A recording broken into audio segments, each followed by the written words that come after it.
Acho que agora está gravando. Podemos começar? Tá todo mundo aí? Boa noite, professor. Podemos sim. Acabei noite, de chegar, Marcelo. então tá ótimo. Agora que a Marcela chegou, então... Eita, tem gente chegando ainda aqui.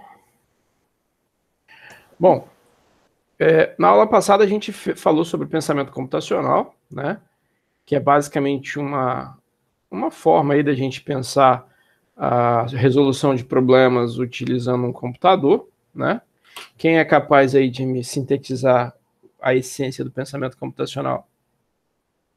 Só para a gente esquentar.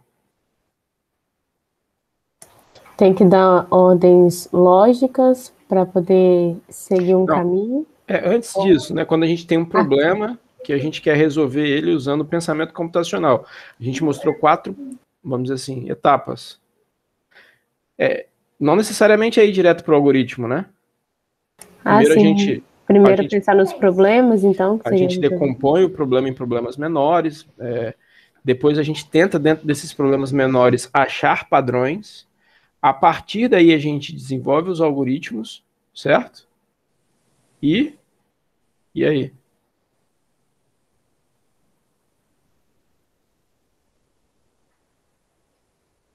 E depois?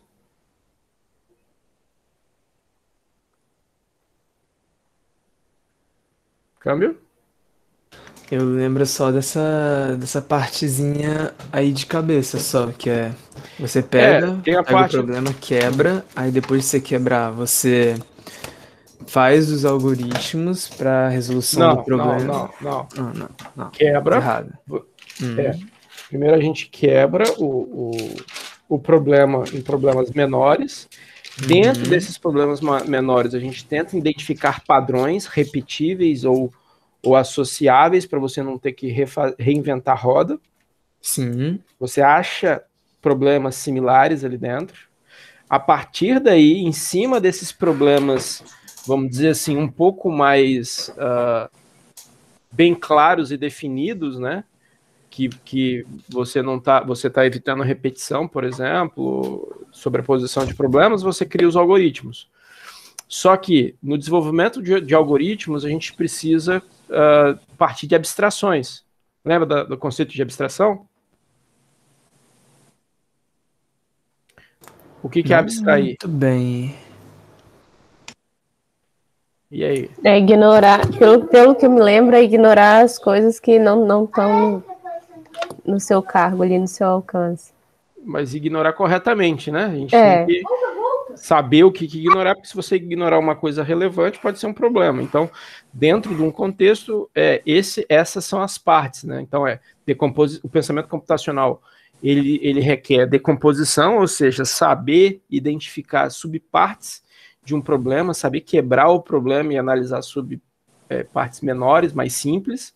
Uma vez que você quebra essas partes simples, você tem que identificar padrão, criar algoritmos, desenvolver os algoritmos e, em cima disso, né, trabalhar sob abstrações para que você não deixe a coisa, né, novamente muito complexa. Porque daí você vai ter que decompor de novo e assim sucessivamente. Ok. E aí a gente começou a falar sobre algoritmo. E o que é um algoritmo? Assim, de uma maneira bem prática e simplória. Como a gente pode entender um algoritmo? Uma receitinha de bolo, um manual de instruções. Um algoritmo tá associado ao quê? Assim, quando eu penso em algoritmo, o que tem que ter? Uma sequência de regras. Uma sequência de passos, né? Uma sequência de etapas que tem que ser numa determinada ordem. Você não pode ir de um passo aleatoriamente para outro. É uma sequência coerente de passos que você executa para resolver um problema, né? Se você tentar fazer, se você fizer um bolo e antes de... Se você tentar assar o bolo sem ter os ingredientes, não tem bolo, né? Certo? Primeiro você tem que obter os ingredientes, depois você tem que preparar os ingredientes, botar na forma para depois ir para o forno. Então, o encadeamento lógico dessas etapas é importante. Além disso, essas etapas elas podem sofrer execução condicional né, que a gente viu as estruturas condicionais, né? Se acontecer uma determinada coisa, eu sigo por um caminho, se for outra condição, eu sigo por outro. Outra coisa comum são as estruturas de repetição, né? Enquanto uma determinada condição estiver acontecendo, eu fico num determinado estágio, eu continuo executando alguma coisa, né? Essa é a ideia geral da execução de algoritmos, e isso é feito e desenvolvido, né, tentando achar, vamos dizer assim, estruturas ótimas, estruturas otimizadas para você fazer sempre o menor conjunto de passos possível, né, fazer de uma forma aí eficiente e eficaz. Aí a gente entra para a área de ciência da computação, para pensar os algoritmos, né, na sua estrutura matemática, otimização, desempenho, etc. Isso é uma questão, vamos dizer assim, abstrata, é uma questão matemática, né? É diferente de você discutir a linguagem de programação. O que é a linguagem de programação?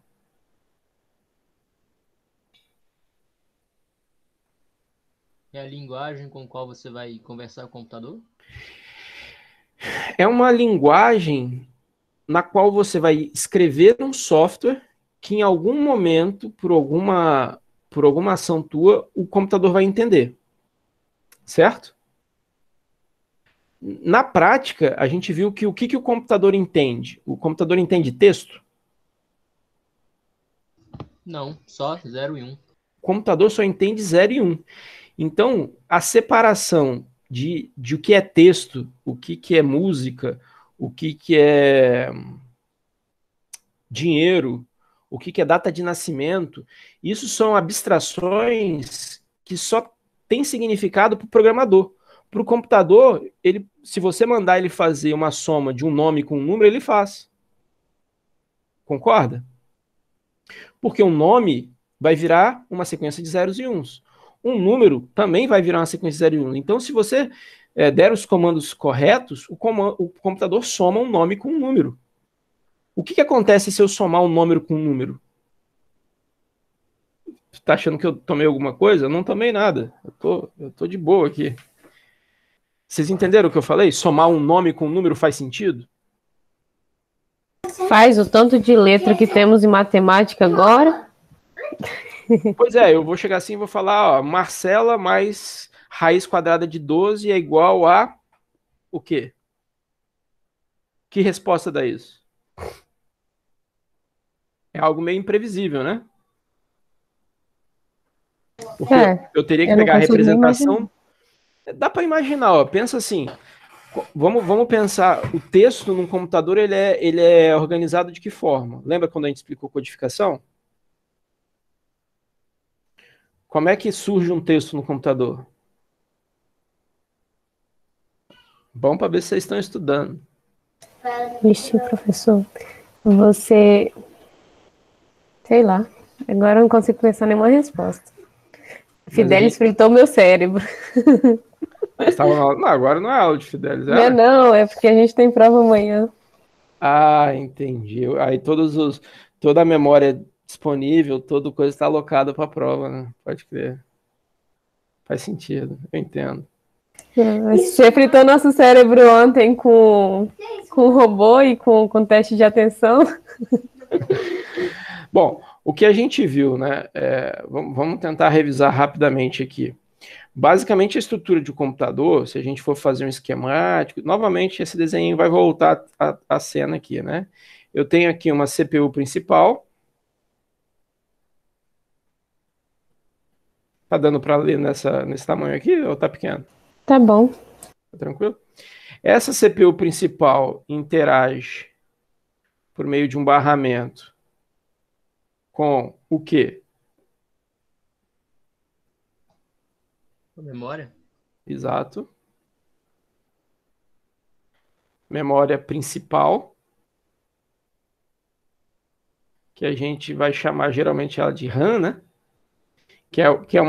Que basicamente ela cada bytezinho tem um endereço, né? É como se fosse um grande prédiozinho aqui, certo? E essa CPU também interage aqui via barramento, né?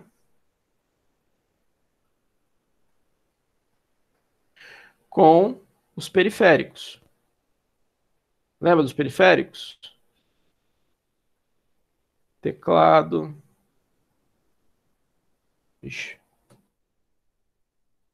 Vou fazer um desenho um pouco mais didático. O que é isso aqui? Um teclado? Ah, moleque.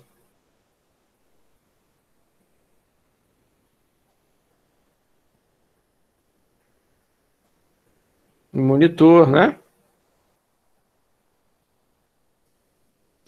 Um esquemático bem simplificado, né? Esse aqui, ó, é uma impressora.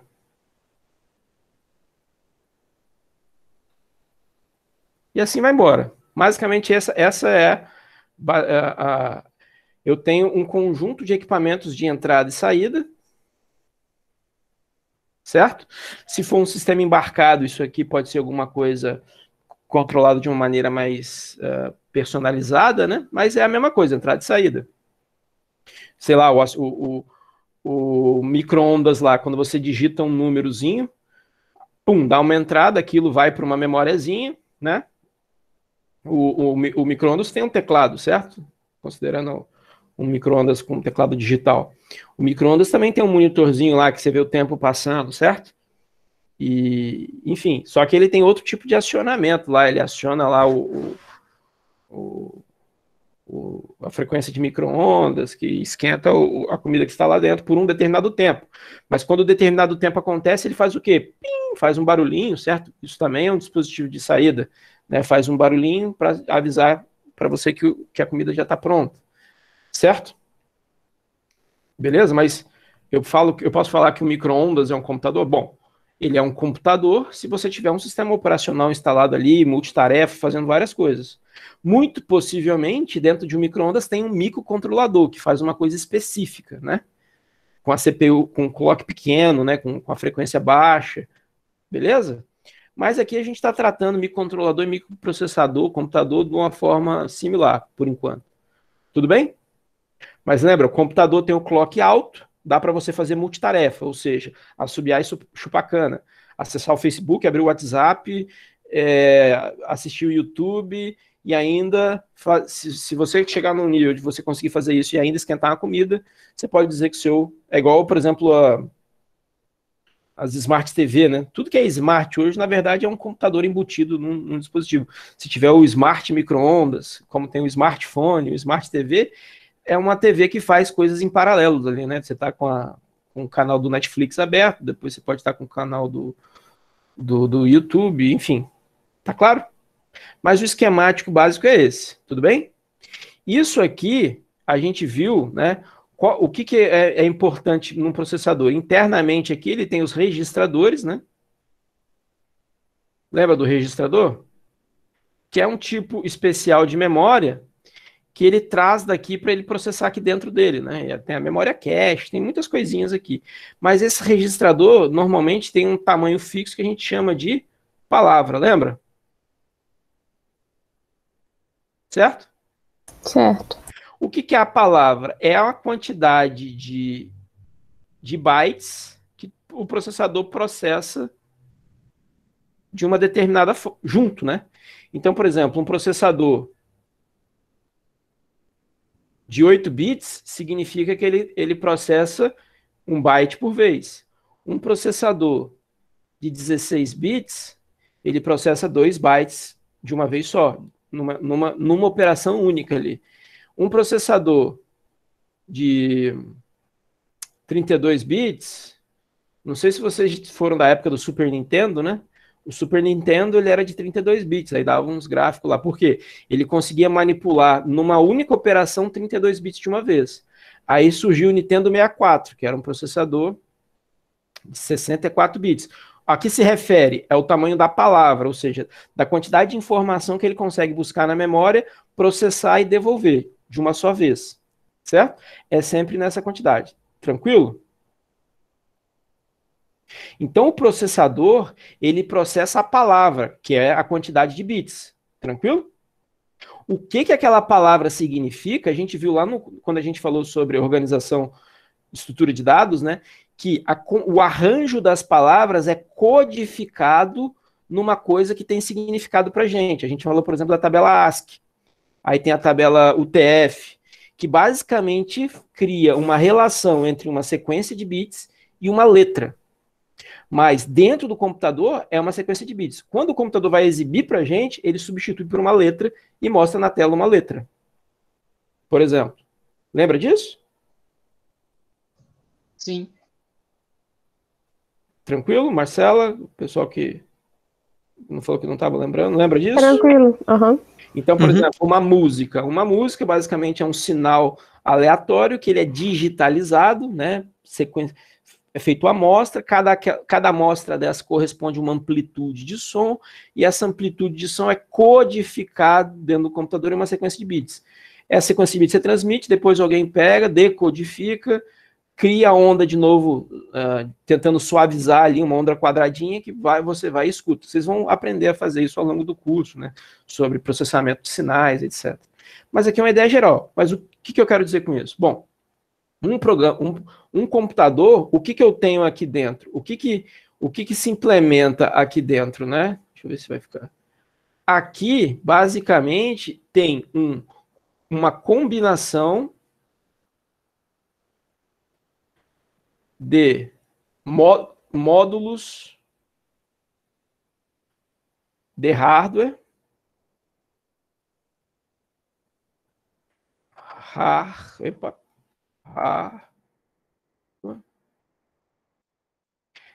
capaz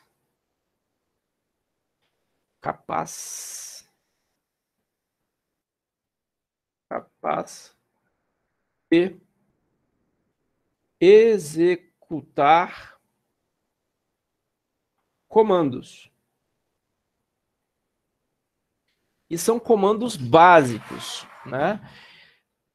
Aí que vem um detalhe muito importante para a gente entender onde vem algoritmo, onde vem linguagem de programação, tá? A linguagem de programação, ela é definida quando você escolhe os comandos corretos para controlar o teu processador. Vamos imaginar que o nosso processador é um cachorrinho. Alguém já adestrou cachorro?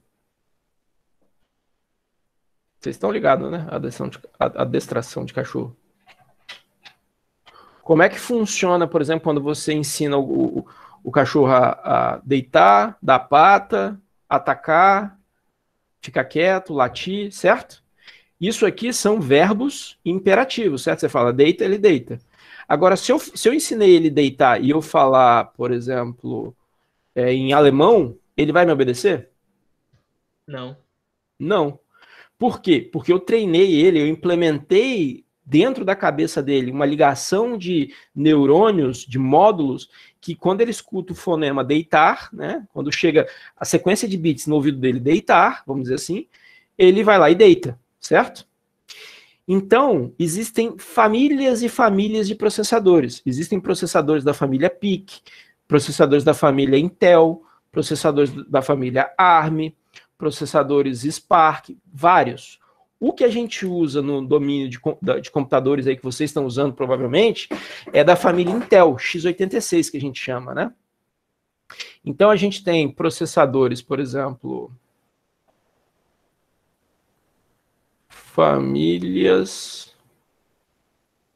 de processadores. Por exemplo, uma família x86, outra família ARM, outra família PIC, só que o PIC é de microcontrolador. Cada versão do PIC é uma família diferente. Sei lá, eu vou chutar um número aqui. XYZ, onde você troca aqui por um número, certo? Tudo isso aqui é como se fosse cachorros que entendem um determinado conjunto de comandos. Se eu pegar um comando desse tipo de cachorro e tentar dar nesse, não acontece nada. Então, a forma com a qual eu dou o comando e a forma com que esse cachorro ele entende é dito da arquitetura do computador, beleza?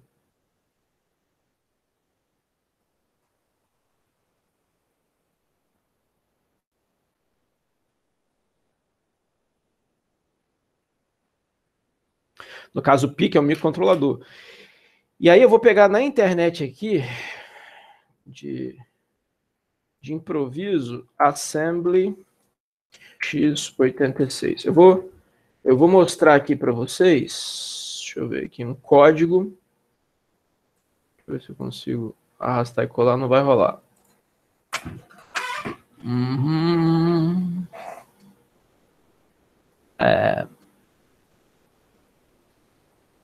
Vou pegar aqui, ó. Deixa eu pegar uma imagenzinha bem marota. Se de alguma forma... Vou mostrar uma figura meio horripilante, mas eu peço que vocês não se assustem, tá? Talvez vocês não durmam essa noite. Posso mostrar? Vai em frente. Pode ser um pouco forte. Eu peço que as pessoas sensíveis aí se preparem. Se esse bagulho funcionar, né? Ô, meu filho, quero botar uma figura aqui. E aí, você não vai deixar, não? Ah, foi. Então, vamos lá. Bicho, o Efraim vai chegar, vai ver a imagem na hora. Aqui, ó. Tá vendo essa imagem aqui? Meu Deus do céu, tô vendo. Jesus, Maria, José. Isso aqui é uma imagem de debug da memória de um processador. Muito provavelmente um x86, da família x86. Aqui são números que representam um endereço de memória onde aquela instrução está armazenada. E aqui tem o comando. Então você vê que é um comando, é uma ordem, né? Ó, push fd, pop, né, que é retirar de uma pilha, move, mover, mova desse registrador para esse registrador, faça o XOR, o ou exclusivo desses valores. Tá vendo que é um conjunto imperativo de valores? Jump, esse J aqui de jump, move, tá vendo? Deu para sacar como é que funciona? Câmbio? Um pouquinho, eu acho. Não, a ideia, eu não quero que vocês compreendam, mas vocês conseguiram ver como que é um comando x86? Sim. É um comando imperativo. E aí, se você quiser programar nesse nível, esse é o nível mais baixo que um ser humano pode chegar na conversa com o computador. É o nível que a gente chama de assembly. Tudo bem? Então, o que é isso aqui? Isso aqui, ó, deixa eu pegar aqui. Quer que seu debug de um 486? Meu Deus do céu. Onde você viu que é 486? Tá ali, ó, Intel 486. É porque, na verdade, essa família aqui é toda... Por isso que é x86, né? Porque vem 386, 486, 586, vem o Pentium e tal. Lá no curso de arquitetura que eu ministro, eu nem mexo com Intel para vocês, porque eu trabalho com ARM, né? O ARM é um pouquinho diferente. Mas isso aqui, basicamente, a gente pode chamar de quê? Isso aqui é uma linguagem de programação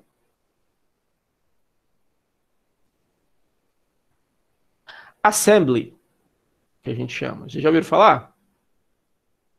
Quer dizer, linguagem de montagem x86. Se eu pegar esse comando e levar para um processador do seu celular, o que vai dar? Não vai dar nada, ele não vai entender.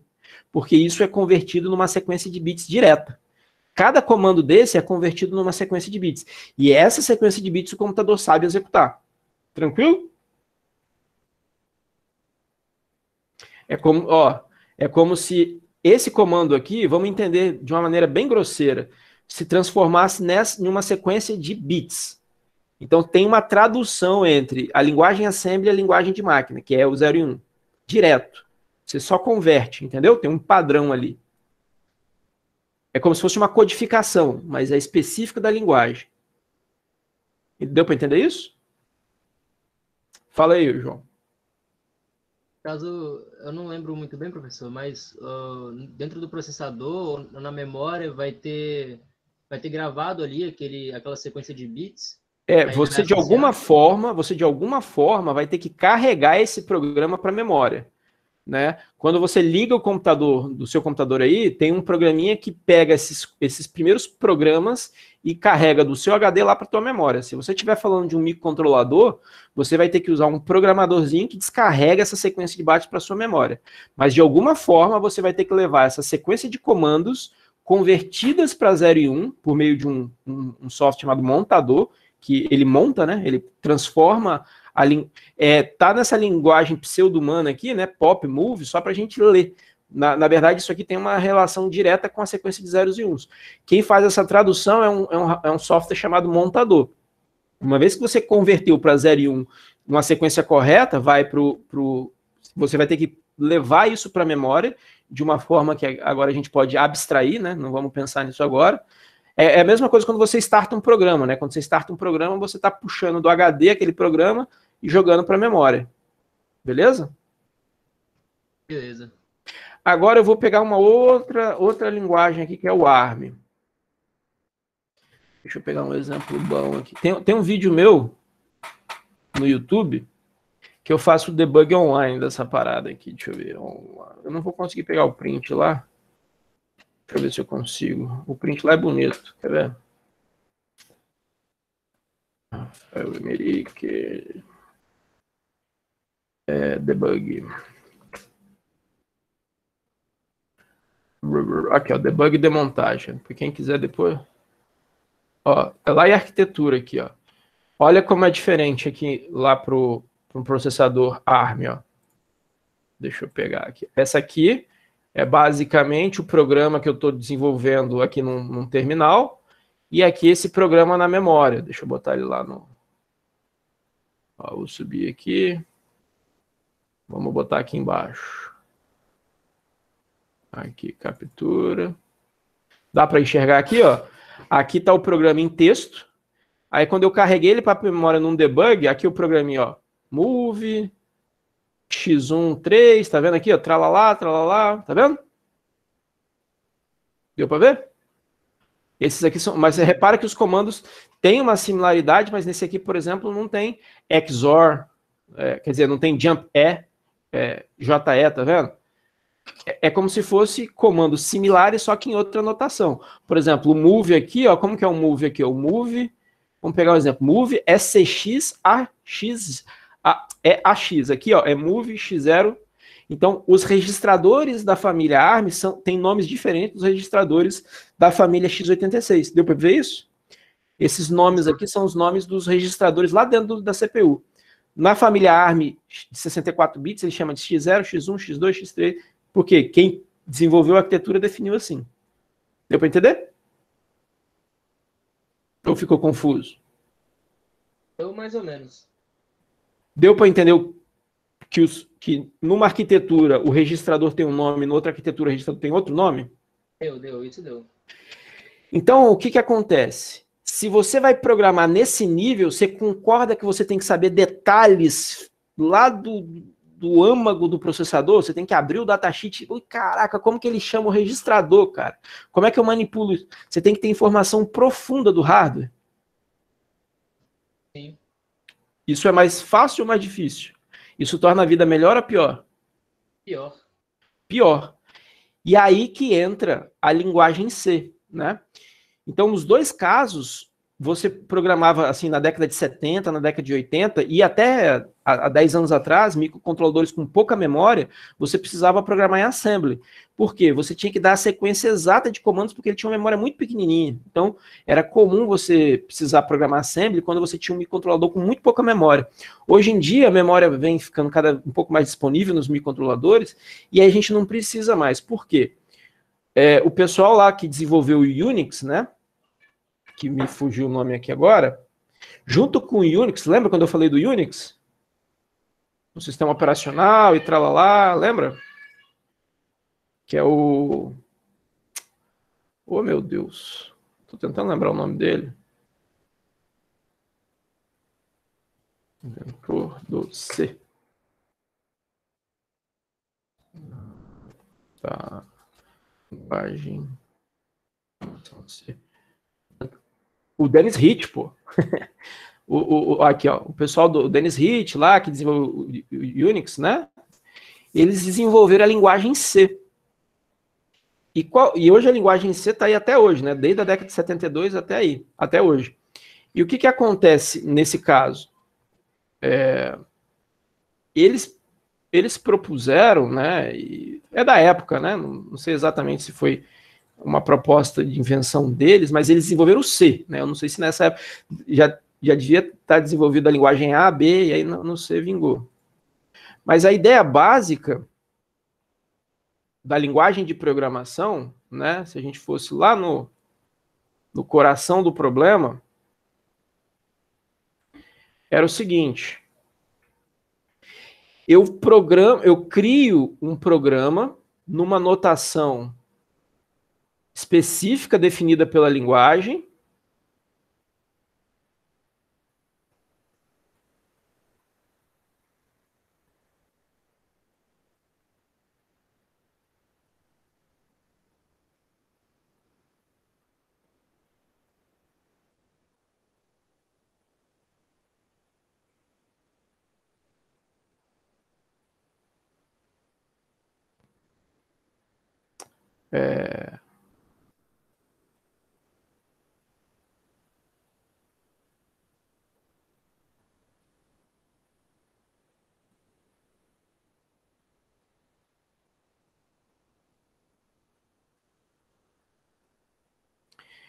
E aí, esse código aqui é um código texto, né? O que esse algoritmo que eu fiz, esse programa que eu fiz faz? Ele tem um começo e um fim, ele declara aqui, né? Ele tem aqui uma parte de declaração. Vocês estão me acompanhando? Tá um silêncio hoje. E aqui tem as etapas, né? O algoritmo. Certo?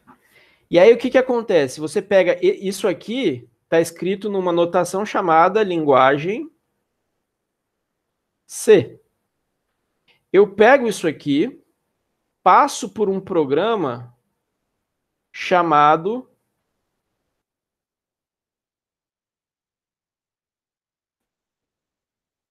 vamos lá. Compilador C para x86. Esse compilador, ele vai interpretar isso aqui e vai converter isso aqui para um executável de zeros e 1 correspondente à arquitetura x86. Se eu pegar esse programa e passar por um compilador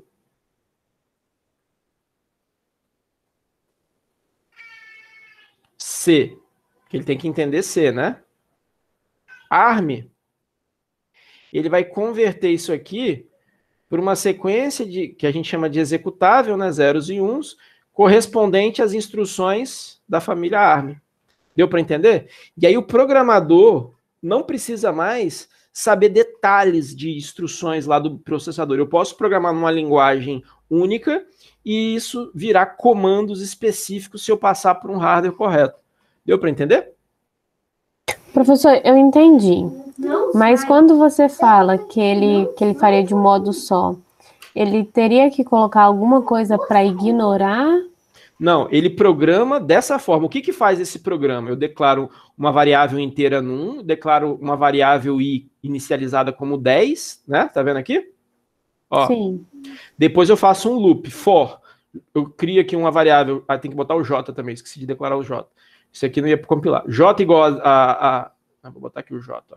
Pronto, j e o i. Do j igual a 0, enquanto o j for menor que i, incrementa o j. E aí, para cada um desses, eu vou incrementando a variável num recebe num mais 1. Eu só faço isso no loop. Mas aqui eu não estou fazendo, eu não leio o teclado, eu não devolvo nada, eu só estou fazendo processamento matemático. Entendi, obrigado. Só que, se isso vai virar AD, ou que registrador que vai usar lá dentro da CPU, isso é um problema que o compilador resolve. Entendeu? Então, o compilador ele vem para desacoplar o programador, o ser humano, do processador. a partir da linguagem C popular, né, o programador passou a ser uma entidade que pensa no problema. Aí vem a ciência da computação. Saiu do mundo da engenharia, né, que é o mundo ali do hardware, do equipamento. E entre o programador e o programa convertido de forma binária, existe o compilador que faz essa tradução para comandos específicos da família do processador, mas continua sendo verbo, ação, comando, tudo bem? O que muda é uma sintaxe agora genérica.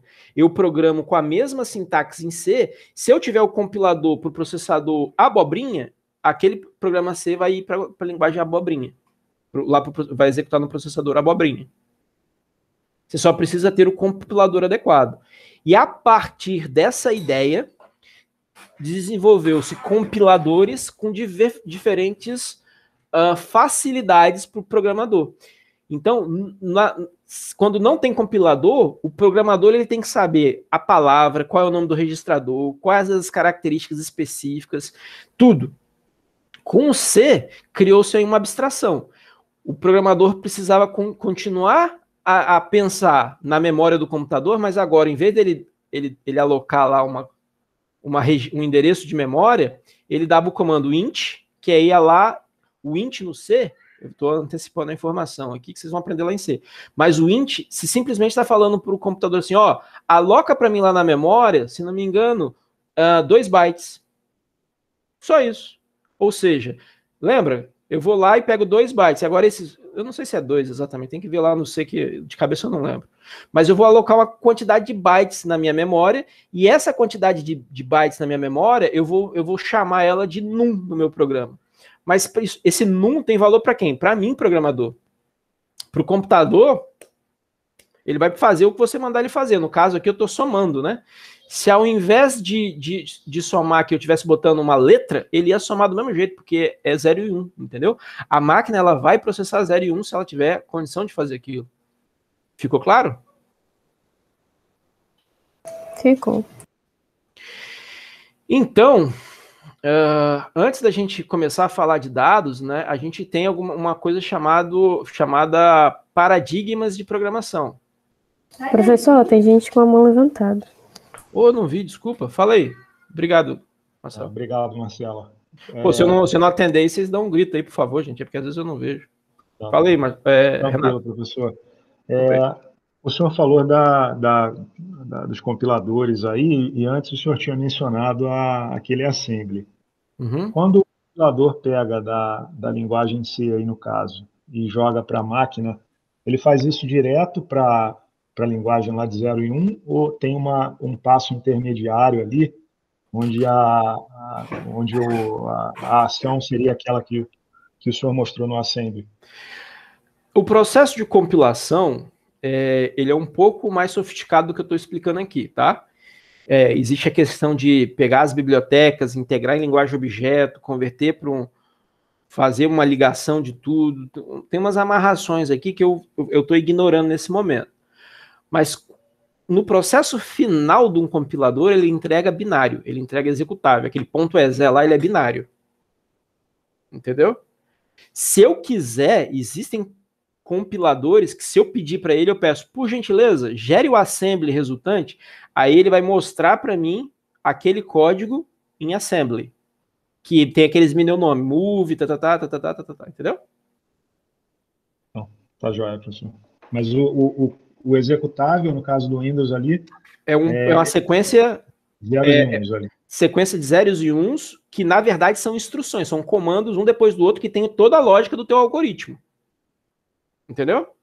Mas eles estão em linguagem de máquina. A máquina pega aquilo, ela descobre, eu tenho que deitar. Beleza, ele vai lá e deita. Eu tenho que pular. Beleza, ele vai lá e pula. É como se fosse um cachorrinho fazendo isso. Ele vai pegando um comando depois do outro dentro daquela sequência que a gente chama de programa. Beleza, obrigado, professor. E uma última dúvida agora, que quando o senhor falou aqui no caso ali do int, né, que ele separa uma quantidade lá de bytes. Vamos abstrair, porque essa informação tem N bytes lá, né? N bytes, vamos supor que seja 2. Ok, mas aí como que antes o senhor tinha colocado aquele conceito da palavra, né? Uhum. Então, e aí o senhor até mencionou ali a evolução das famílias de processadores e processando uma palavra cada vez maior e tudo. Num caso desse aí, digamos aí que seja 2 bytes, né? Uhum. Então, 2 bytes a gente estaria ali naqueles 16 bits ali, né? Uhum. Se eu estou trabalhando hoje com um processador, digamos, de 64, isso significa dizer que a menor... Provavelmente ele vai encher o restante de 0. É isso que eu ia perguntar. Então, o restante ali fica inutilizado, né? Assim, eu estou falando de uma forma bem genérica, né? Pode ter processadores que têm comandos específicos para tratar palavras menores, tá? Existe esse caso. Ele tem um comando lá que ele trata bytes menores lá. Ele trata palavras menores, mas ele tem um tamanho padrão. Sacou? Ok. Tipo assim, o padrão da instrução, se você não usar nenhuma instrução específica, é encher com 0, por exemplo. Então, se eu peguei um int, fui lá na memória, peguei 16, o restante da minha palavra eu vou chuchar 0 na parte esquerda, por exemplo. Entendeu? Pode ter, mas isso é específico do processador, entendeu? Você teria que descer lá para saber as instruções dele. É um conhecimento muito que a gente chama de baixo nível. Tudo bem? Beleza, tá entendido, professor. Obrigado. Valeu. Mais alguma dúvida, gente? É importante que vocês entendam isso, depois vocês podem rever o vídeo, mas eu estou partindo do fundamento para cima, tá? Eu poderia já começar a falar de dados, mas eu prefiro essa abordagem para vocês verem as coisas, né, se conectando. Pode parecer um pouco confuso, mas é importante que vocês, se parecer confuso, me avisem, para a gente ir no ponto e tirar esse nozinho, entendeu? Não carreguem isso para frente, não. Tá bem claro isso aí? A ideia geral? Sim. Sim.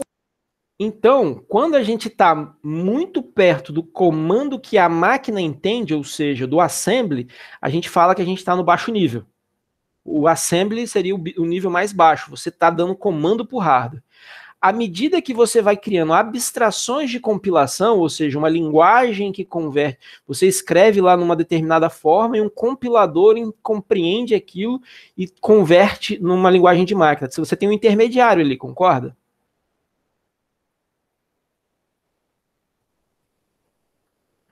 Então a gente passa a ter alguns paradigmas. O que são os paradigmas? São formas de você criar, olha o que eu estou falando, hein?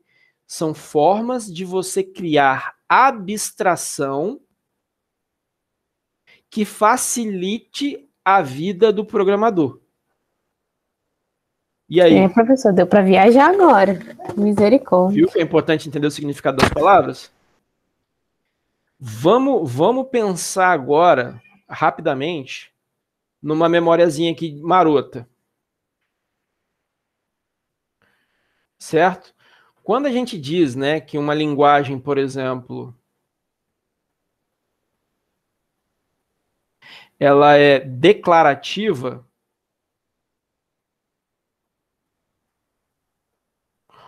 ou, outro nome que se dá também, ou imperativa,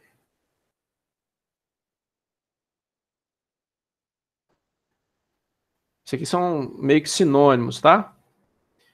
Nossa, que letra horrorosa.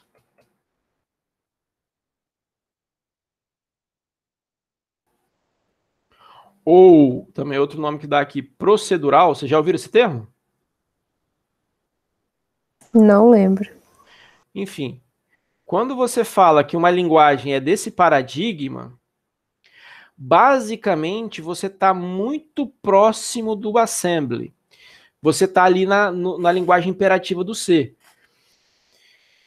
Quando você cria uma variável, por exemplo, um dado, né?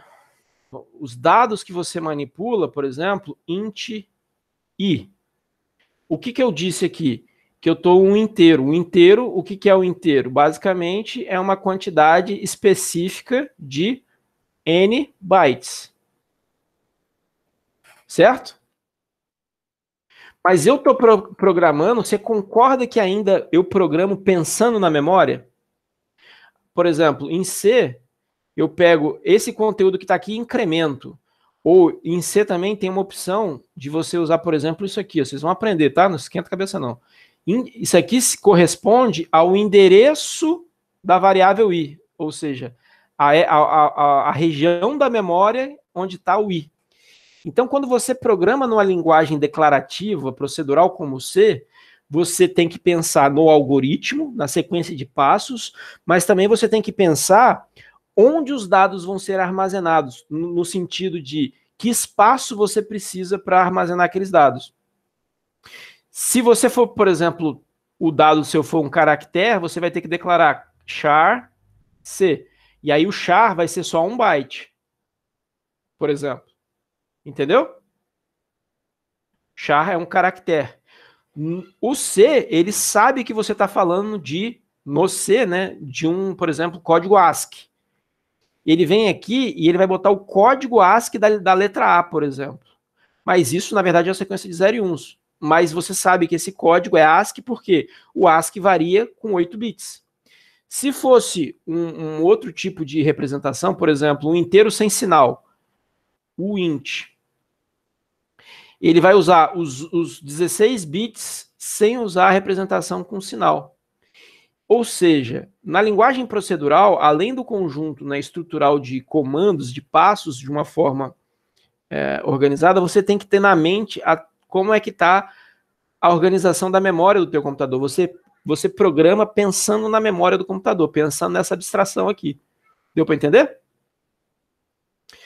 Apesar de você não precisar saber mais de detalhes dos comandos para você manipular a memória, você ainda precisa saber como a memória está organizada, o que comando você dá para imprimir na tela. Isso você precisa ainda saber. Deu para entender? Deu sim.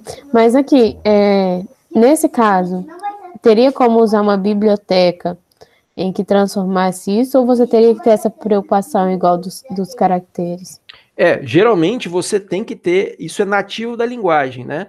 O que vocês vão ver quando vocês estudarem C é que ele tem uma coisa chamada struct, uma estrutura. Você cria uma associação de estruturas. Quando você consegue combinar, por exemplo, quais são as informações que caracterizam um aluno da nossa turma? Eu quero identificar a Marcela. Quais são os atributos para eu identificar a aluna Marcela? Matrícula. A matrícula, mais o quê?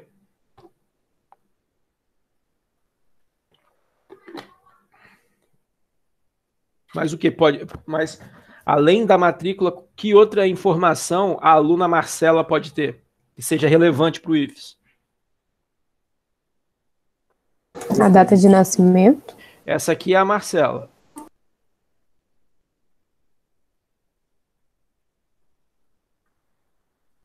Beleza? Tá parecido, Marcelo? Vamos cortar esse cabelo aí, jogar um pouquinho para cima. É cabelo curto? É. Eita, não. Vai ficar grande agora. Deixa ele aí. A foto engana, professor. Não dá para ver. Enfim, quais são os atributos da Marcela? Bom, a Marcela pode ter o quê? Nome, certo? Idade, gênero, matrícula,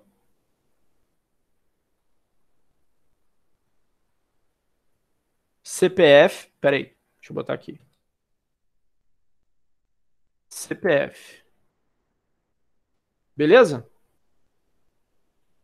O exemplo aqui do nosso... Certo?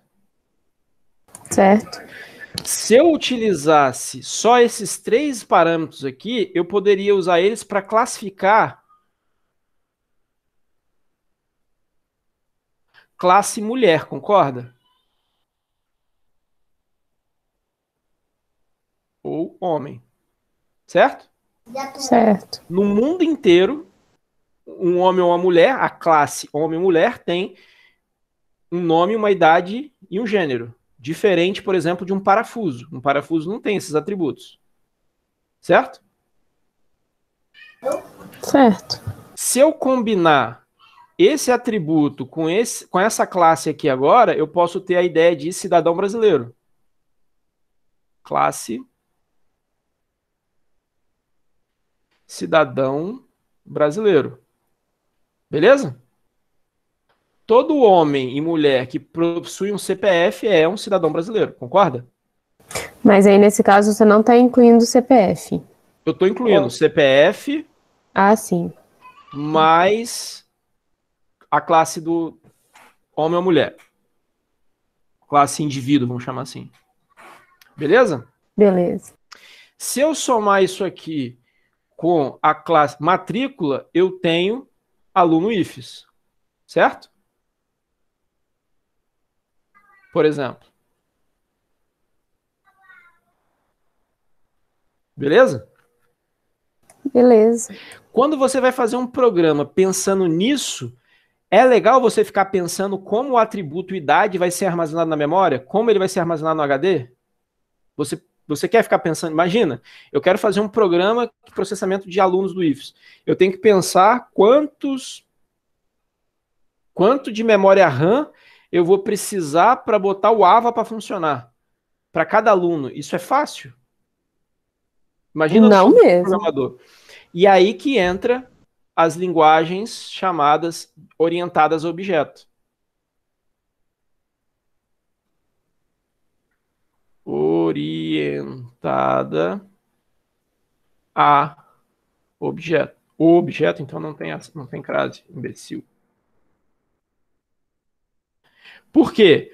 O problema do programador agora não está em como a memória vai ser ocupada ou como ele interage com a entrada e saída. Está em como aquela região de memória representa coisas, objetos. Então, o programador, ao invés de ter um int i, ele declara assim, mulher Marcela. Entendeu? Dentro do programa, o programa entende a classe mulher ou indivíduo Marcela. Ou eu crio uma estrutura chamada aluno, nome Marcela. Então, quando eu criar, por exemplo, alguma coisa do tipo assim, ó, eu estou lá no meu programa, né? Aí eu crio aqui aluno Marcela. Sendo que isso aqui é como se fosse o int, por debaixo dos panos, o programa que compila isso combina uma sequência de regiões de memória que para o programador ele não está nem aí, cada vez mais abstrato, tá vendo? Que vai criar na memória do computador uma entidade lógica que representa a Marcela. Entendeu? É como se eu botasse o conjunto de dados relevantes à aluna Marcela na memória e ele usa lá um monte de inteiro, né? Por exemplo, CPF. É um conjunto de. Pode ser uma string, né? Um conjunto de letras específicas. O nome é um caractere. Entendeu? Deu para entender? Deu sim. Ah, e aí eu tenho a linguagem, por exemplo, funcional. Na linguagem funcional, eu vou criando funções. E os dados ali, agora onde que está armazenado, não interessa. Eu crio f de x, falo que recebe y e o computador se vira para como é que ele vai implementar isso aí na memória, entendeu? Cada vez mais você vai criando abstrações que facilitam quem estiver programando. Para programar, por exemplo, programas matemáticos, a lógica, o paradigma funcional tende a ser muito mais simples, concorda? Para um matemático programar um programa de matemática. Concorda?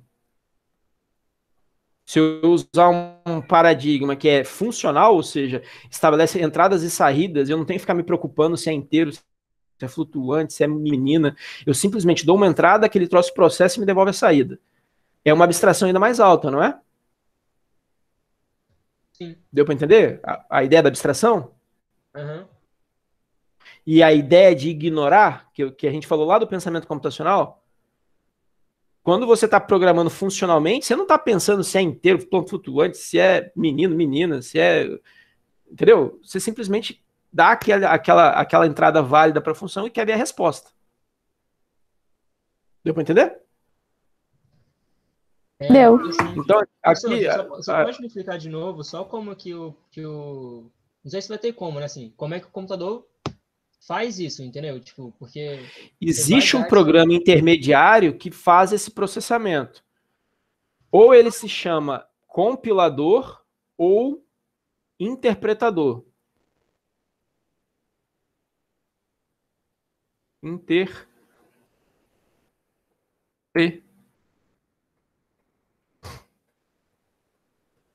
É o compilador ou o interpretador. Sacou?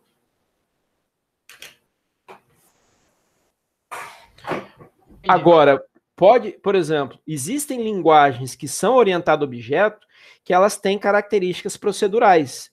É uma coisa que vai evoluindo. Lembra? Vem do assembly, procedural, orientação a objeto. Você vai criando como se fosse casca de cebola. Agora, você não consegue criar um objeto na linguagem C. Você não chega lá em C e cria um objeto. Você pode criar as estruturas, mas lá você vai ter uma abstração. Em assembly, você nem cria estrutura, você dá comandos em cima de registradores ou de memória e vai embora, entendeu? É aí que vai entrando a questão da abstração. O que representa aquele dado? De onde você lê e para onde você devolve aquele dado depois de processar. Tá claro? Show, beleza. Então, vou pegar aqui na internet, classe, programa, Python. Vou pegar um exemplo aqui de um programa. A gente não quer entender ainda, tá? Vamos pegar um programa aqui mais gente fina. Eu estou pegando um programa aleatório agora na linguagem Python. Aqui, ó. Salvar imagem. Eu estou pegando aqui do site treinaweb.com, totalmente aleatório aqui, tá? Só para a gente ter a figuretes aqui para nós. Ó. Exemplo.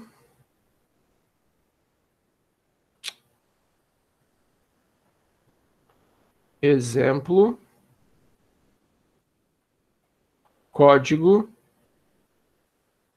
Python. Python é uma linguagem de programação muito comum hoje. Ela é orientada a objeto. Tá? Olha aqui, classe pessoa. A classe pessoa tem o quê? Tem um nome, um sexo e um CPF. Se o nome main, né? If main, pessoa, ó, pessoa 1 recebe pessoa, João M, com esse CPF aqui. Print, pessoa, nome, tá vendo? Tá vendo que ele não está preocupado se é inteiro, se é ponto. Ele está criando tipos abstratos de dados? Alguém balangou a mão aí?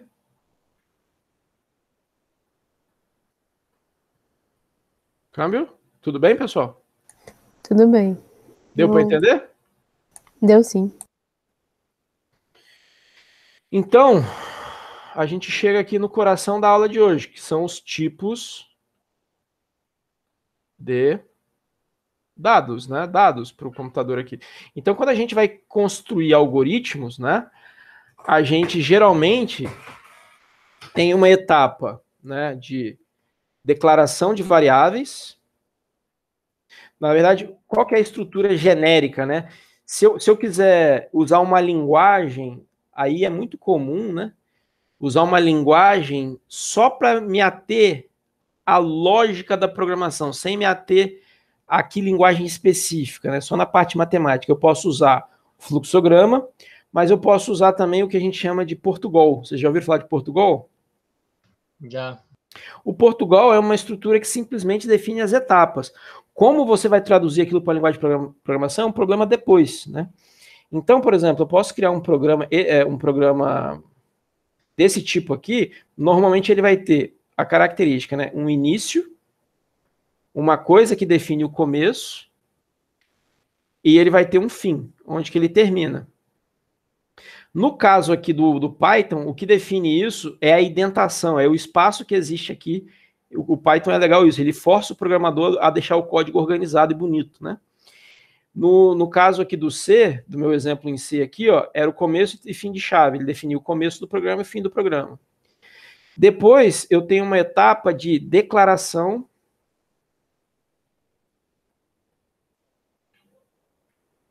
de variáveis. Variáveis. E aí depois eu tenho as minhas estruturas condicionais, né? Eu vou dizer o que eu faço. Por exemplo, eu posso ter um se alguma coisa acontecer, então faço uma coisa e eu termino o fim aqui. Eu faço uma soma. Soma variável, né?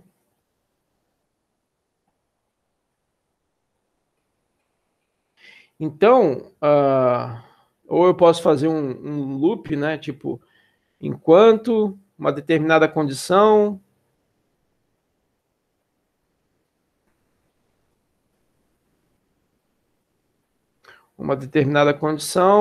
faça. Aí, fim, enquanto. É sempre assim. Toda estrutura tem um começo e um fim. Tem um começo e um fim. E o programa tem um começo e um fim. Tá claro? Isso é uma forma de você programar que a gente chama, né, de Portugal ou linguagem. É uma forma declarativa, mas é uma abstração aqui, vamos chamar assim, agnóstica, né, independente da linguagem. Tudo bem? Tranquilo. Tudo. Bom, mas aí, o que rola? Quando a gente vai construir um algoritmo, né, primeiro a gente tem que saber, resolvendo aquele problema, quais são os dados que a gente vai manipular. Porque os dados vão virar variáveis, né? A gente viu que quando a gente for implementar, essas variáveis podem se tornar codificações de memória, inteiro, ponto flutuante, caractere. As variáveis podem ser objetos, menino, menina, professor, professora, trabalhador, né? Pode ser simplesmente valores de funções, tipo variáveis mesmo, né? Entradas e saídas. Mas no final das contas, elas são dados, beleza? Dados é quando você trata ali sem uma determinada, de uma forma genérica. Então, um computador, né, se a gente for pensar, a gente tem lá o teclado. Isso aqui é um teclado. O teclado é um dispositivo de entrada ou saída? Entrada. O teclado manda dado para o seu software, para o seu programa.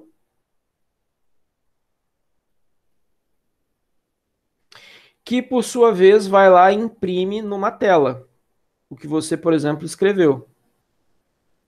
Certo?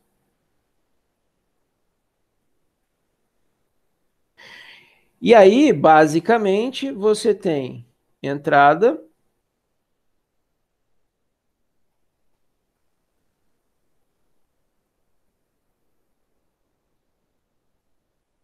processamento,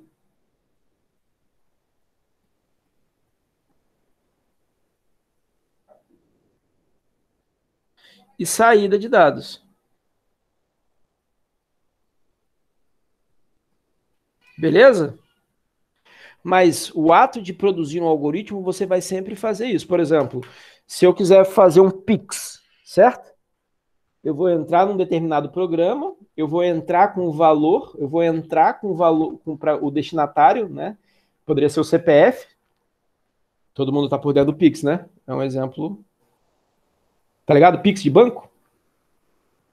Uhum. Você entra com o CPF, entra com o valor, entra com a sua senha, o banco processa, te devolve um resultado na tela. Concluído. Além disso, ele processa internamente lá e acredita um valor na conta de alguém. Não é isso? Sim. Então, a gente pode dizer que os dados, né? O que pode ser dados, então? Dados pode ser números, né?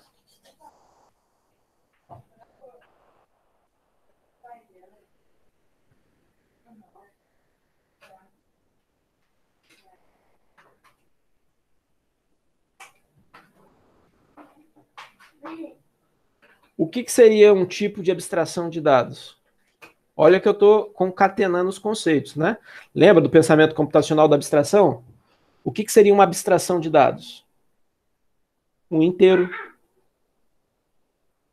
um ponto flutuante, um número de telefone, um nome, um e-mail, uma chave, uma sequência de códigos, uma sequência de bits. Consegue entender que isso, no frigir dos ovos, vai virar uma sequência de zeros e uns. Mas o significado para a programação depende da lógica com a qual o programador trata aqueles dados. Se eu utilizar o CPF fora do contexto do meu banco, fora do contexto do processamento do Pix, ele não vai servir para a mesma coisa, concorda? Sim. Então, é isso. Basicamente, dependendo do problema que você estiver atuando e dependendo da notação que você estiver fazendo, você vai ter ou não que se preocupar com o tipo de dado que você está utilizando, certo? Então, esse dado, né, essa informação que você vai entrar ou sair, ela pode ser um dado do tipo numérico, ela pode ser uma cadeia de valores, né? Por exemplo, quando você vai lá e pega, vamos falar uma cadeia assim, um tweet. Não tem um Twitter? Todo mundo, alguém não conhece o Twitter? Câmbio? É difícil não conhecer. Pois é. Vamos lá. Se eu chamasse um tweet de um dado, o que caracteriza um tweet? Você caiu aqui e vai explicar o que é um tweet para a tua avó de 90 anos. O que compõe um tweet? Hoje. Antes de equalizar, eu liguei para ele. Alguém falando merda em poucas palavras. Não, mas aí você falou numa estrutura de dados muito abstrata, né? A gente teria que definir o que é merda, o que é falar merda, né? Você está trabalhando no nível de inteligência artificial aí. Abaixa mais o nível aí. Seria um conjunto de palavras ou fotos? Uma sequência de palavras de até X caracteres, né? Eu não lembro a quantidade. Não é isso? Isso. Tem o autor, tem a foto do autor, certo? O endereço do autor, e hoje tem a thread, né? Que é a sequência de comentários naquele tweet, né? Deu para entender? As instruções que ele oferece, que é retweetar, comentar e curtir. Então, mas quando você abre um tweet, você já vê uma sequência de respostas ao tweet, né? Isso é inerente ao tweet. Deu para entender? Eu sim. Agora, o tweet, ele armazena isso lá no banco de dados dele de alguma determinada forma. Eles criaram uma abstração que é o tweet. Ele tem um conjunto de regras ali. Diferente de um vídeo no YouTube, né? Um vídeo no YouTube eu tenho o nome do vídeo, o autor e, por exemplo, todo o fluxo do vídeo, aquela sequência de áudio, voz, áudio, vídeo, né? Legenda, tudo isso compõe ali um vídeo no YouTube, certo? Deu para entender? Só que aí você vai compondo, né? Então, assim, eu posso ter um dado lógico. O que é um dado lógico? Verdadeiro ou falso, né? Eu quero saber, eu dou uma afirmação, quero saber se ela é verdadeira ou falsa. Eu posso ter um ponteiro. Um ponteiro, basicamente, é o quê? É um endereço de memória. Sacou? Isso vai ter significado só para o programador. Para o computador, você tem que só dar os comandos certos. Deu para entender? O que é abstração de dados? No caso do tweet, ele seria tipo a cadeia também? O quê? Porque o YouTube, ele se encaixa ali nesse cadeia, eu acho. Você escreveu? Não, cadeia basicamente é uma sequência agregada de informações correlatas, né?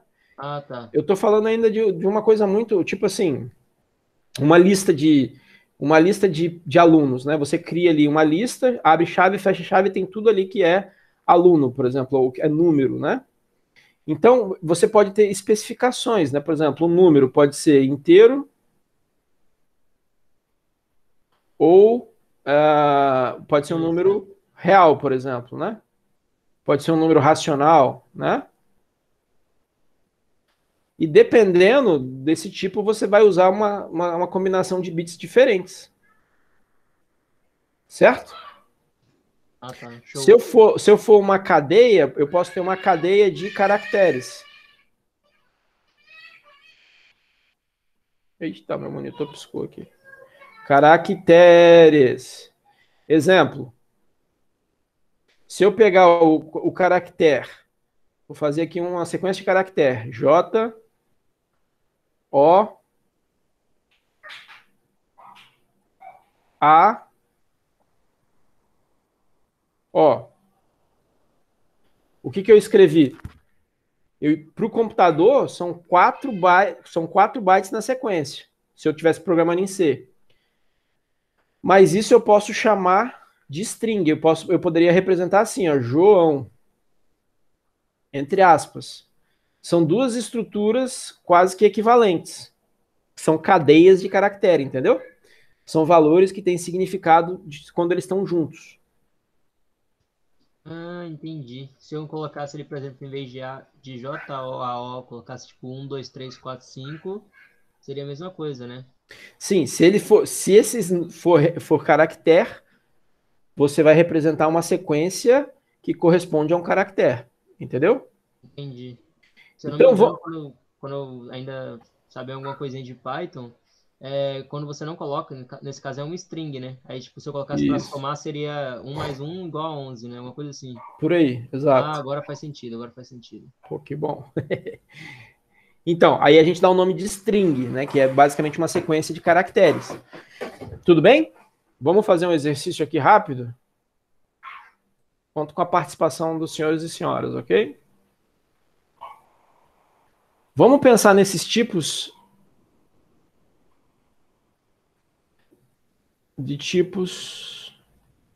de dados. Por exemplo, vou escolher as pessoas que estão em silêncio aí. Agora, hein?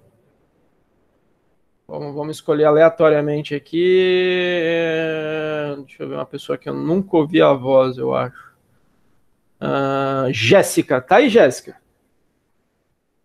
Jéssica Stingel. Oi, tô aqui. Olha lá, olha a voz da Jéssica. Jéssica, se a gente fosse representar o CEP, tá ligado, CEP? Sim. 29, 107, 614. Considerando os tipos os tipos que a gente falou aqui, né? Numérico, cadeia de valor, ponteiro, lógico. Como que você faria para representar um CEP? Não entendi. Se você fosse representar um CEP com um tipo de dado, você usaria um tipo de dado do tipo numérico, cadeia de valores, lógico, verdadeiro ou falso, ou de endereço de memória? Acho que numérico. Um CEP é um número inteiro, um número real, um número racional? Não. Não é, né? De endereço de memória seria. O endereço da memória também teria que estar associado a um arranjo do endereço de um computador, né? Teria que ser em binário, né? Ou em hexadecimal. Ainda não é uma boa forma, talvez. Poderia ser numérico? Dependendo do contexto, até poderia, porque lá nos Correios, quando eles vão gerar o número da rua, tem uma certa lógica, né? Mas você faz algum tipo de conta matemática com esse CEP? Não. Você usa o CEP para acessar algum conteúdo de um endereço de uma memória de um computador? Não. Você usa o CEP para fazer alguma avaliação lógica de verdadeiro ou falso? Também não. E aí, qual que seria o resultante? Eu posso representar como uma cadeia, como uma sequência de números, não posso? Sim. Porque esse CEP, ele tem valor só para...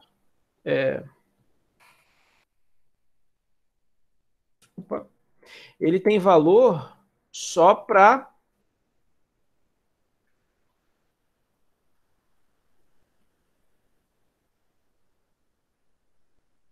Porque o CEP precisa do tracinho, não precisa?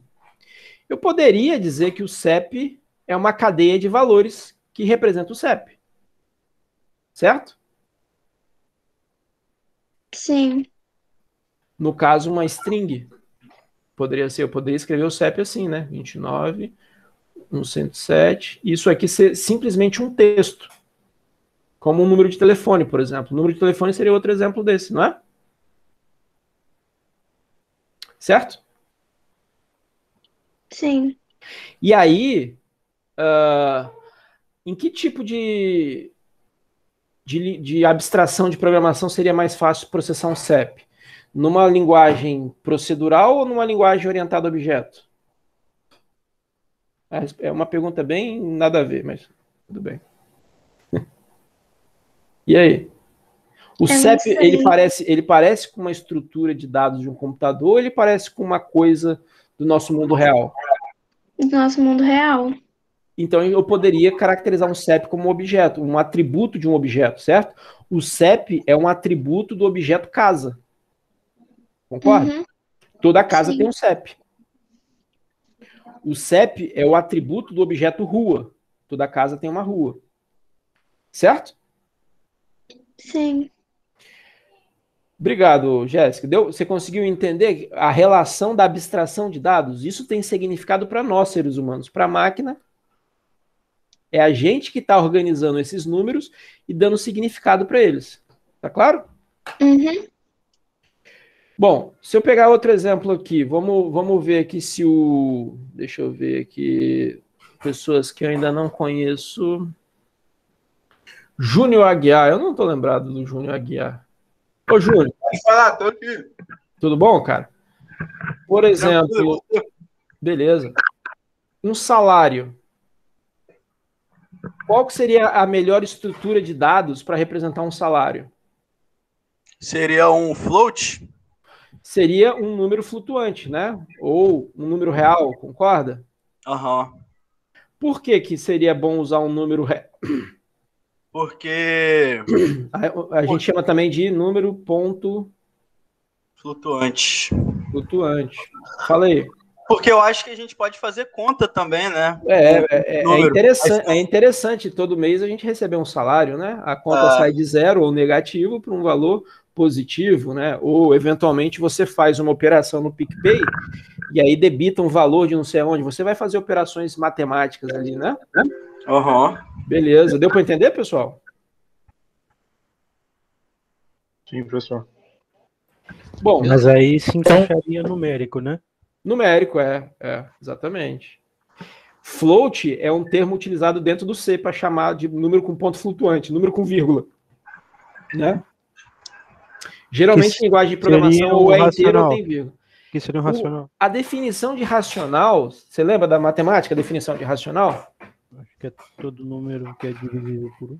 É todo número que vem que pode ser originado pela divisão de dois números inteiros. Ah, sim. Então, por exemplo, raiz de 2 não é racional, é irracional. Mas raiz de 2 tem vírgula e você consegue representar, entendeu? Então, vamos chamar essa galera que é o número real aí, né, de ponto flutuante. Essa galera toda. Deu para entender? Sim, sim. Por isso que em linguagem de programação... Agora, se for uma linguagem matemática lá funcional, talvez tenha essas definições de variáveis do tipo racional, porque daí, dentro da semântica matemática, isso tem diferença, né? De um problema matemático. Agora, para um problema de salário, se o valor corresponde à raiz de 2 ou não faz diferença, né? O importante é o valor estar correto, né? Na escala de precisão dele, né? Por exemplo, salário, você tem 2 ou 3 casas depois da vírgula no máximo, certo? Professor. Oi. Você classificou o CEP como caracteres porque, apesar de serem números, uma cadeia de valores. Porque você não vai fazer nenhuma operação matemática com eles. Uhum. Mas, se eu estiver programando e declarar o CEP como número, vai dar erro? Vai dar algum problema? Depende. É bom responder assim, né? Depende. Aí, aguardem esse termo que eu vou falar. Se a linguagem que você estiver usando, isso aqui é uma gíria do mundo de programação, é fortemente tipada ou não. Quer dizer o quê? Se a linguagem que você estiver utilizando for Caxias, for chata com tipo de variável, vai dar erro. Se ela for adaptável, tiver uma tipagem fraca, que a gente chama, pode dar bom. A gente vai trabalhar aqui nesse curso com JavaScript. O JavaScript, né, o padrãozão que sem ser as versões mais novas, né? Ele é fracamente tipado. Você converte CEP para número assim, ó. Porque ele quer criar uma facilidade para o programador, entendeu? Só que isso, dependendo do contexto, pode ser um desastre. Imagine que você está controlando um carro e, de repente, o programador lá se confundiu e usou uma variável de um tipo diferente e isso transformou numa sequência de bits que fez o carro virar em vez da direita para a esquerda. Sacou? Quando você precisa criar amarrações mais confiáveis, é ideal você usar uma linguagem fortemente tipada ou fracamente tipada? Fortemente. Forte, porque se o dado aqui entrou ali por acaso entrou errado, a própria linguagem vai evitar que o processamento avance. Se você tiver uma linguagem com tipo fraco, tipagem fraca, ela vai tentar processar e vai dar um resultado inesperado. Dependendo do contexto, isso pode ser perigoso. E é por isso que até hoje a gente usa C. C é extremamente fortemente tipada. Sacou? Agora, nada impede você converter uma variável em outra por conversão forçada. Isso é uma outra história. Mas isso aí vai ficar lá para o curso de linguagem de programação. Beleza? Dá para eu converter um tipo numérico num tipo caractere. E o caractere num tipo... Mas você tem que fazer um macetão lá dentro da linguagem, entendeu? Mas por padrão, não. Dá erro. Se ela for fortemente tipada. Respondi, Euler? Respondeu. Belezinha. Último exemplo aqui. Vamos lá. Porra, agora eu vou... Ah, vamos jogar no easy aqui ainda, vai. Idade. A idade seria que tipo? Idade em anos, né? Vamos dizer, idade em ano. Inteiro? É um tipo inteiro, né? Aqui, ó. A gente costuma contar a idade em números inteiros. A gente não conta os meses, né? Se a gente quiser contar os meses, vão ser duas informações. Deu para entender o que é tipo de dado, gente? Eu sim. Então, quando você programa um algoritmo em Portugal, você tem que lembrar que, de alguma forma, você vai ter que alocar as variáveis na memória. Isso se chama declarar as variáveis. Tudo bem? Que tem a ver com essa etapa aqui, ó. Dependente da abstração da linguagem, as variáveis vão ter que ser declaradas na memória. Dependendo aí do compilador, você vai ter facilidades ou não, mas essa etapa é inerente a toda a linguagem. Tudo num computador é procedural, porque na sua essência a gente tem lá o assembly, o processamento dos dados de forma de comandos. Então sempre você vai ter que botar informação na memória, pegar a informação da memória, e isso a gente chama de variável. Ok? Professor, falei. Quando você perguntou da idade, eu ia responder depende do que você quer fazer com ela. Sim. Não, mas não, minha resposta ia ser depende, que ela pode ser tanto um número inteiro como uma cadeia de caracteres, dependendo do que, se você não for fazer operação. Mas geralmente a idade avança todo ano, né? Ah, não, tudo bem, você vai... Não, tá, tudo bem. Entendeu? Geralmente a idade é já um valor dinâmico, assim, se você guardar ela como inteiro, tudo bem, no contexto, se ela nunca for mudar, né? Não tem problema. Ah, não, de fato. Se for um registro de idade da pessoa, toda vez que todo ano que você for abrir, ele vai ter que estar mais um ali, né? Tá, e isso só tem significado no contexto do programador, no contexto do problema, entendeu? É muito sensível ao contexto que você está trabalhando, não é? É daí que vem essa questão de tipagem, abstração de dados, tá ligado? Deu para entender? Uhum. Professor. Fala aí. Mas se fosse o caso, tipo, você falou em anos, eu pensei em tipo 2000, 2002. Aí sim poderia ser uma cadeia, né? Porque não vai mudar. Você não vai precisar fazer. Não, mas mesmo assim você pode fazer conta, né? Eu posso pegar o ano e dividir do ano, o ano mais um, né? Entende? Ah, entendi, beleza. Belezinha. Bom, aí, uma vez que você entende o que é o dado, né? O dado ele é representado por uma variável, certo? Tá claro o que é variável? Toda variável tem um tipo de dado associado a ela, certo? Dependendo da linguagem de programação, você vai associar essa variável de uma forma diferente. Isso está claro e cristalino como um copo d'água? Se estiver confuso para alguém, grita aí que a gente para e volta. Deu para entender, professor. Beleza? Então, agora, quando eu falar variável, se você é Thundercat, quem já pegou o Thundercat aí? Pô, DP, agora eu tenho que contextualizar, hein? Você lembra do Thundercat? Qual que era a característica dos Thundercats?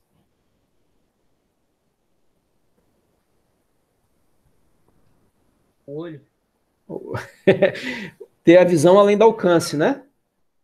Ou seja, o que está por trás eu dizer que existe uma variável? Bom, se ele falou que é variável, quer dizer que isso, dependendo da linguagem que for ser implementado, pode ter um tipo de dado abstrato, mas no frigir dos ovos, isso vai representar uma quantidade de bytes na memória RAM.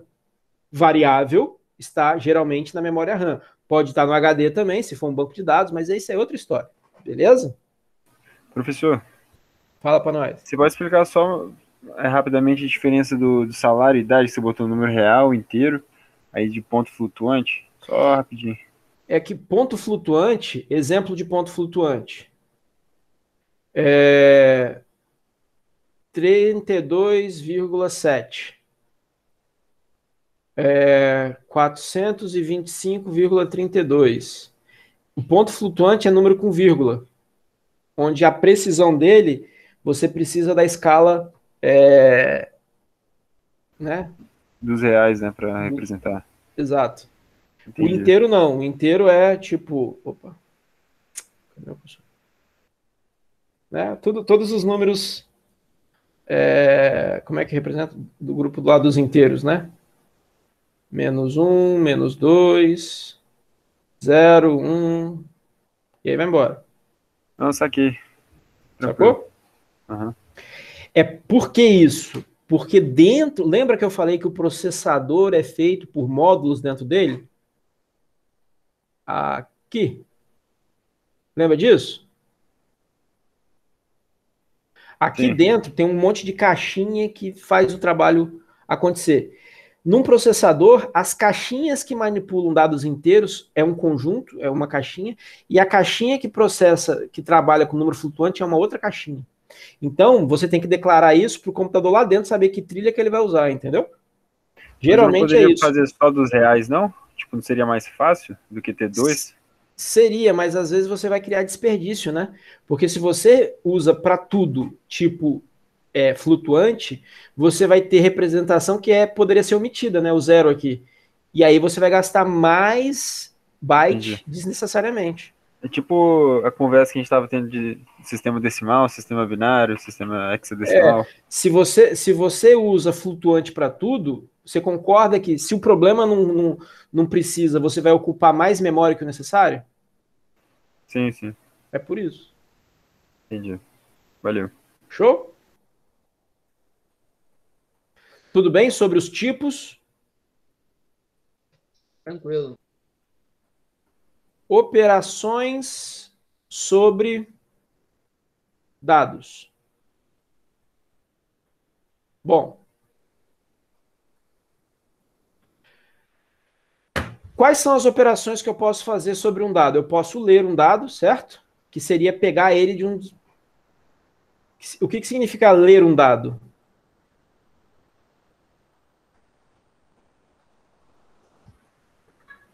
Pegar e olhar para ele? Você capturar as informações nele? Capturar do sistema de entrada. Pode crer? Agora, que sistema de entrada é esse? Cara, depende. Pode ser um teclado, pode ser um mouse, pode ser o botão de uma boneca que vai fazer ela gritar, fazer ela falar lá com mamãe, não tem? Aquele botãozinho lá que clica que a boneca fala para a criança. Pode ser... Pode ser um sensor, né, na automação. Um sensor na automação, exatamente. Pode ser o valor da temperatura na caldeira tal. sabe? Isso vai ser uma leitura que você vai ter que fazer. A escrita. Você pode escrever um dado, né?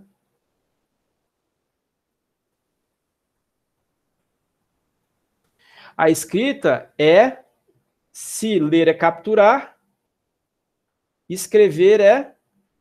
Como é que a gente traduz isso? Capturar. Qual que é o contrário de capturar? Soltar, libertar. Mas aí não se encaixa. Fica difícil, né? Pode ser gravar, não? Vou botar aqui, ó, disponibilizar. Eu ia falar escrever, mas já tá ali. Explicar o óbvio é um negócio complicado, cara. Não pode falar gravar, não. Depende do contexto, que nem sempre é gravado, né? Por exemplo, no monitor você não grava nada, você simplesmente mostra. Você grava num lugar que você persiste, né? Gravar é igual você escreve no papel, né? Gravar é você só rasgando o papel para você perder o que você escreveu. Entendeu? A ideia? O que poderia ser escrever o dado? O comando da bonequinha falar, lá, a gravação que ela fala quando clica no botão. O comando de proteção quando a temperatura chega num determinado linear. Aquele comando pode ser um dado de saída. Certo? O texto que você vai imprimir na tela. O salário que você vai escrever no banco de dados lá, coerente com a operação que você fez. Certo? Outra coisa que você pode fazer com dados. Você pode fazer uma atribuição. Uma atribuição significa você pegar, por exemplo, A e atribuir A 3. Em Portugal, a gente usa, né, na linguagem humana, a gente usa setinha.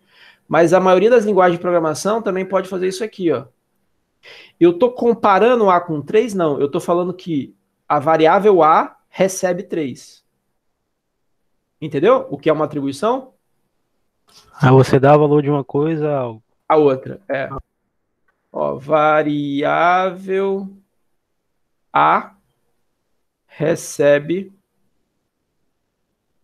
valor 3. Beleza? Tudo bem? Beleza. O que eu posso mais fazer aqui? Eu posso fazer operações lógico-aritméticas. Assim escreve aritmética? Ih, rapaz. Deu branco. Não foi a gente finge que é. Aritméticas. O que são operações aritméticas? A mais B, A mais 3. Ou A menos 3. A vezes 3. Eu estou pegando a variável e multiplicando por um número. Ou eu posso fazer A e B. Aí entra na parte de lógica, né? Vocês já estudaram tabela verdade? Eu já. Alguém nunca ouviu falar de tabela verdade? Não tô lembrado. Se eu já vi. Eu não. Do A ou B. Nem eu. B, né? Tabela verdade é uma coisa que vem lá da lógica de programação, lá da lógica computacional, de lógica, né? É você fazer testes que vão te dizer se uma coisa é verdadeira ou falso. Por exemplo,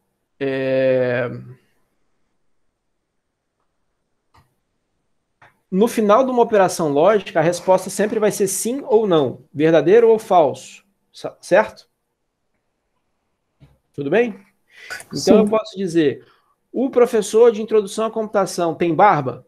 Isso é uma pergunta que a resposta é sim ou não, certo? Se eu falar não, o professor de introdução à computação não tem barba. Essa frase é verdadeira ou falsa? Falsa. Falsa, porque ela tem uma relação com a realidade. Então, quando você concatena as afirmações, o resultado pode ainda ser verdadeiro ou falso. Isso serve para o computador executar ou não, dependendo da condição. Lembra das condições lá do se isso acontecer? Sim. Se tal coisa acontecer, agora, para uma coisa acontecer, aquela coisa tem que ser verdade, concorda? Não é? Você tá bem. Então, por exemplo, o que seria operação lógica? Ó?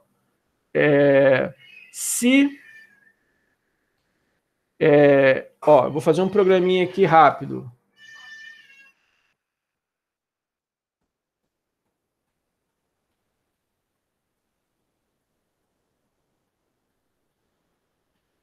Com condicional, né? Primeiro eu vou fazer aqui, ó. A recebe 5. B recebe leia do teclado.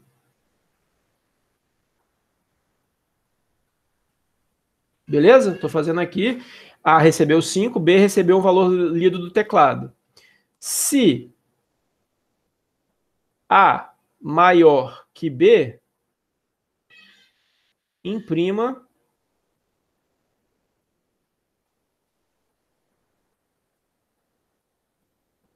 certo. Se não,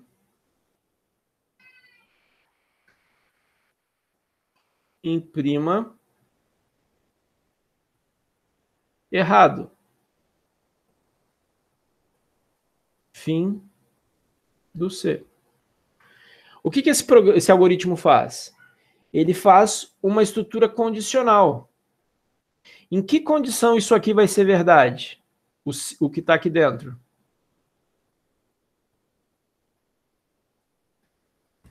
Enquanto A for maior que B. Se o operador digitar 4, 2, 1, ele vai imprimir errado. Então, uma estrutura condicional, ela serve para dizer quando a coisa acontece, quando é verdade. Beleza? Então, operações relacionais, né? As operações lógicas, elas podem ser, né? Aqui eu botei um exemplo de operação lógica relacional. Eu estou relacionando A com B. Certo? Certo.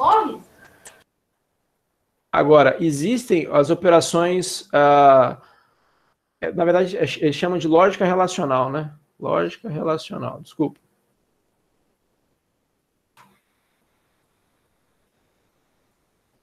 Deixa eu corrigir aqui para ficar mais coerente.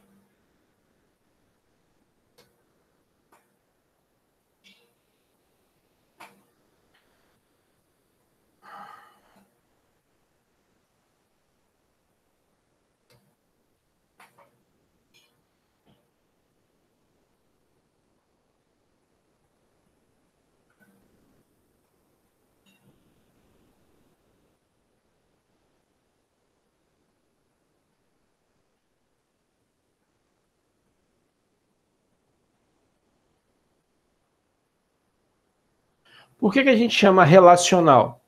Relacional é quando eu estabeleço uma relação, né? Operações relacionais pode ser o quê? Igual, pode ser menor, igual, pode ser só menor, certo? Pode ser diferente. Geralmente são esses códigos que a gente utiliza para estabelecer relações. Só que o resultado do teste da relação é lógico, ele pode ser verdadeiro ou falso. Entendeu? Nesta condição aqui, ele vai ser verdadeiro numa determinada condição e vai ser falso em outra. Deu para entender? Câmbio? Sim, sim.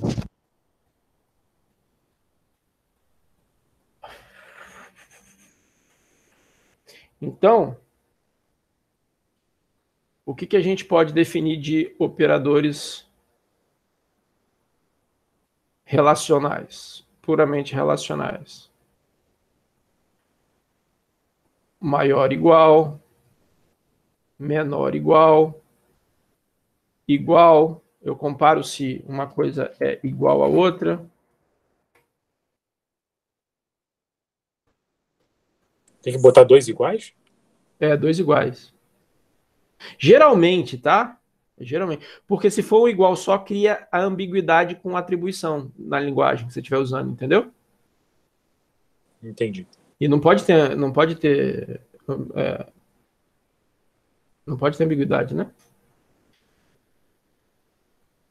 E assim vai. Tudo bem?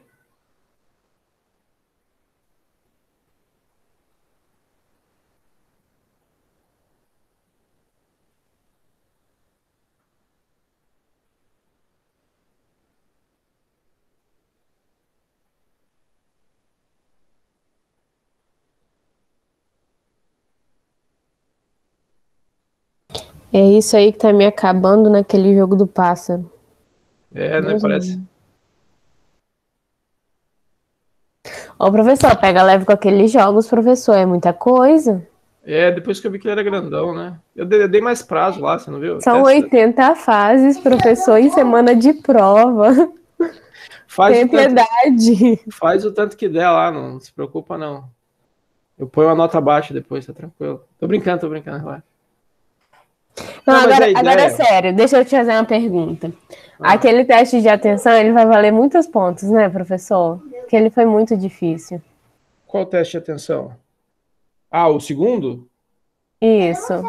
Não, ali eu só quero o Portugal dessa lógica, entendeu? Vai valer as mesma quantidade de pontos do outro.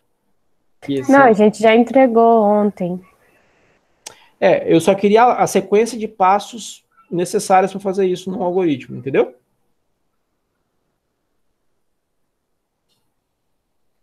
Entendi, eu mandei do jeito que eu entendi. Não tem problema. O que eu quero agora é que vocês façam e vocês se exponham à experiência. Por exemplo, o joguinho, porque eu pedi para ter todo. Se ficar muito cansativo e repetitivo, eu só quero que vocês vejam que vai ficando complexo na questão lógica, na questão funcional, na questão do algoritmo, né? Mas programar é uma arte de resolver problemas, então você vai pegando no traquejo. Eu posso ficar falando de estruturas aqui, mas se você não pegar para resolver, você não assimila. Entendeu? Tipo essa conexão que você fez agora, da relação lógica com o que você fez lá no joguinho. Não entendi, mas esses conectivos de condição, eles são bem complicados de entender. Não é para ser, né? Me fala um exemplo de dificuldade. Você tem algum exemplo aí? Sim, basicamente no do pato, na atividade Abre ele aí, do pato. pô. Consegue? Peraí, eu acho que sim. Compartilha sua tela aí que a gente pode pegar esse ponto. Isso que você traz é legal.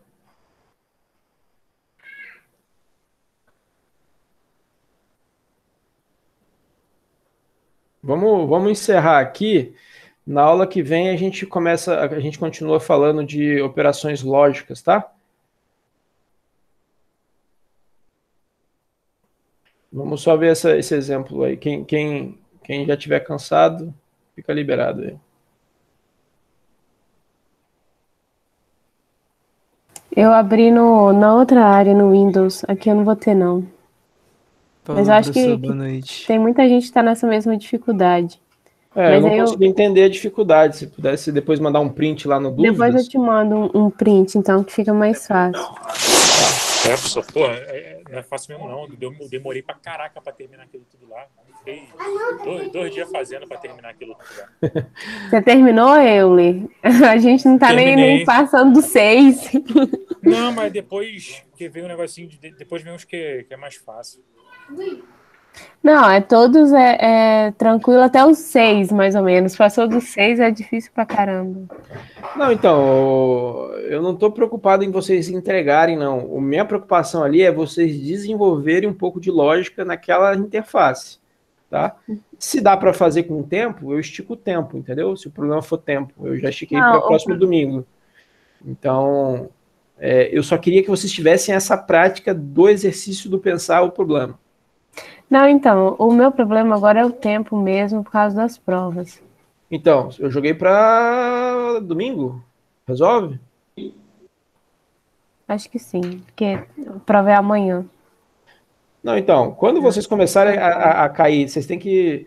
Na graduação é assim, quando vocês caem numa sinuca dessa que tem o professor puxando dos dois lados, pode tentar negociar, ó, tô com uma prova, a gente combina os prazos, para mim não...